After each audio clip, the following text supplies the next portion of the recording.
Did that boy put a gun to your head and pull the trigger? Tuesdays. That boy is deadly. Well, I'm not your average bitch. Can you feel it? Would you like to bury another child? That's not fair, Jim. Destruction is right around the corner. I can't tell you what's going on between me and your mother, but it's not what you think. I have you, you have me. No matter how hard it gets. Benjamin, we are giving that money back. How much do you think is here? All right, have not fans, you just saw the preview for next Tuesday's episode. I believe that will be June 4th, according to my calendar. Second Chances. Veronica faces off with Justin, or Officer Justin, and Scott continues to build his case against Candace. Now, unlike my episode review, the AC and everything is pretty much off at the moment to make sure I'm coming through as clear as possible, so I am probably going to get hot here pretty soon, but hey, all for the sake of good quality content. Now, in my episode review, I gave you the episode Tomorrow's Not Promised a 9 out of 10. I think the acting was on point, very rewatchable. I even watched it again this morning, after I finally got some sleep. But it looks like, this preview is pretty straightforward with a few mysteries in here. So RK pops up again at Catherine's house. Does he have the drugs? Most likely, but he's probably not going to bust him out in front of Jim, because Jim's pretty much like, did you just pop up did you just come in my house unannounced, pretty much, not even knocking on the door? It's kind of what I do. And that's not inaccurate. He's done that to Veronica a few times. But yeah, come on, Jim, it's not your house. Never's been your house. But Scott is pretty much playing cat and mouse with RK, so we can pretty much assume that's going to be later in the episode when RK goes back to the bartending gig. And I don't know, maybe in next episode or the episode afterwards, that's when we see the FBI chasing RK through the halls of the hotel. But I mean, Scott is literally shutting it down. Now, what I liked about the last episode was Scott literally getting everything from Broderick. Now, can you imagine what the FBI and whatnot will do if they investigate the Cryers and the Harringtons? Sure, there will be some sassiness and then some confrontations, if you will. But the FBI, it's almost like the FBI has the script from it's almost like Scott was given the script from the past couple of seasons and he's using it against the characters, and I think that's awesome. So I'm actually looking forward to seeing what he's going to be pulling here. Looks like Charles has his entourage as he is going to his house, and I think he's from Michigan, if I'm not mistaken, or Wisconsin. I think it's Michigan. And originally he was supposed to be moving down to Savannah before moving to DC. So I don't know what they're doing. They're probably packing and getting ready to go to DC, I'm guessing, unless, Landon did arrange it so he could get that house in Savannah before moving to DC. Remember, that was the original plan. But, Candace is like, at least we got each other. And then Charles is like, yeah, no matter how hard it gets. And I'm just like, yeah, for now. Secret Service will be taking her away at some point. We do know that. But for now, they're just going to bask in the time they have left. I think Charles is pretty much thinking that, yeah, this probably isn't going to last too long. So he's probably trying to soak in as much Candace as he can. But he knows it's not going to last here. And now I feel bad because it's really setting Candace up for a fall, which leads to more pain and possibly more vengeance. We'll just have to wait and see how that turns out. Let's see here. David and Madison have a face off at the freaking hospital because it's clearly not Jeffrey's body underneath that sheet. And it's like, well, it got the call. It came from the address. Madison, you didn't get the address. You got the street name. Remember, if it was like the apartment, it would have been different if, let's say, it was the apartments and everything. And, it's like, oh, it's the same apartment complex on Spanish Moss Trail as where Jeffrey was. And yeah, I think it will be interesting if they didn't give the apartment number, but it would be the assumption because it was a black African American and then someone who wasn't. So I'm guessing they just assume it was Justin and Jeffrey. So then later on in at the beginning of the preview, Veronica's asking Jeffrey's like, did that boy point a gun to your head and pull the trigger? And then it looks like, there's some facing off in the garage where it looks like Justin is attacking Jeffrey, but then Veronica's attacking him with the purse. And then David tries to calm the situation down.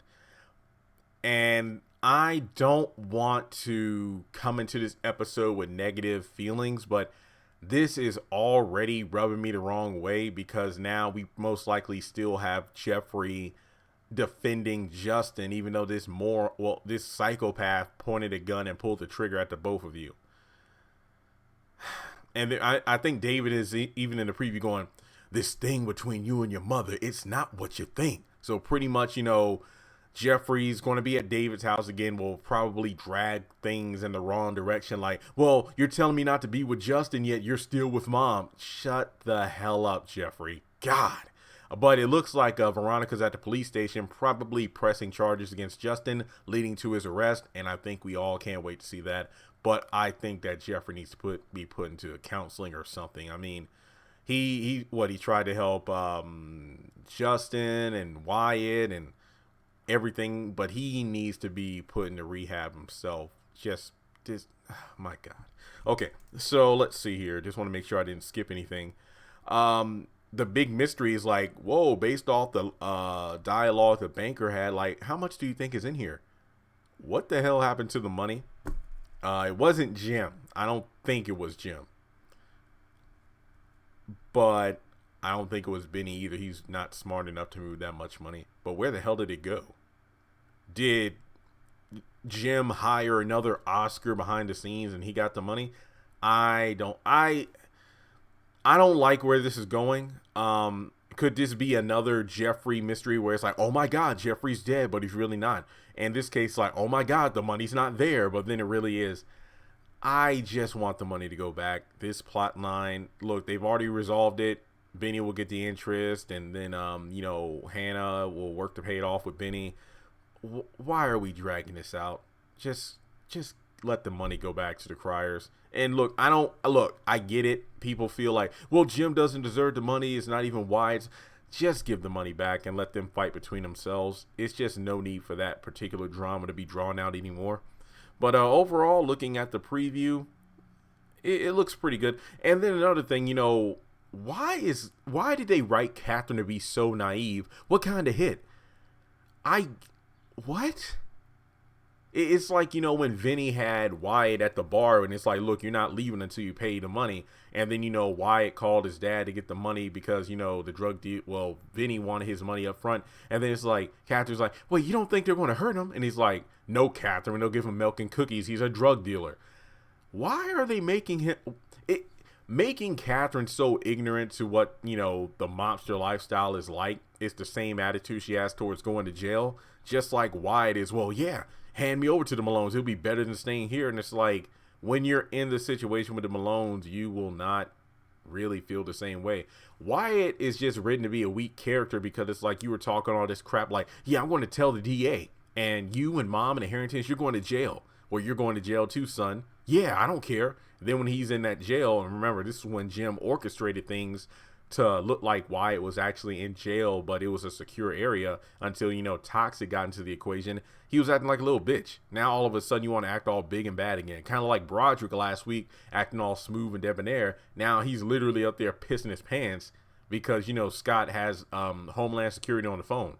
But overall, this episode, the preview looked great, but I am not really that much excited about Jeffrey and Justin again.